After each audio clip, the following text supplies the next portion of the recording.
CM Vijay அவர்கள் வேலைக்கு போற மாதிரி நேரத்துக்கு தலைமைச் செயலகத்துக்கு போயிடுறாங்க, மக்கள் பணியில ஈடுபடுறாங்க.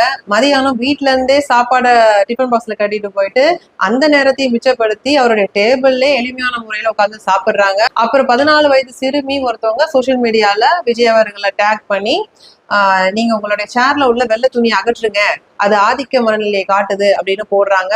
உடனே விஜய் அவர்கள் அந்த வெள்ளை துணியை அகற்றிடுறாங்க. இந்த விஷயங்கள் சோசியல் மீடியால பயங்கர ட்ரெண்டிங் ஆயிட்டு இருக்கு. பல பேர் பல்வேறு விதமான கருத்துக்களையும் வைக்கிறாங்க. ஆனா நான் இதை எப்படி பாக்குறேன்னா, தமிழ்நாட்டு அரசியலுக்கு இது புதுசா இருக்குங்க. நானும் சிஎம் விஜய் அவர்களுக்கு இந்த காணொலி மூலியமா ஒரு கோரிக்கை வைக்கிறேங்க.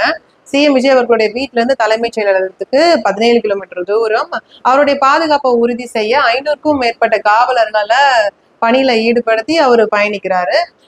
இதனால மக்கள் பெரிய அளவுக்கு இடையூறு ஆறாங்க. அதனால அவங்க வேற ஒரு ரூட் மாத்திட்டாங்க அப்படின்ற செய்தியெல்லாம் வந்தது.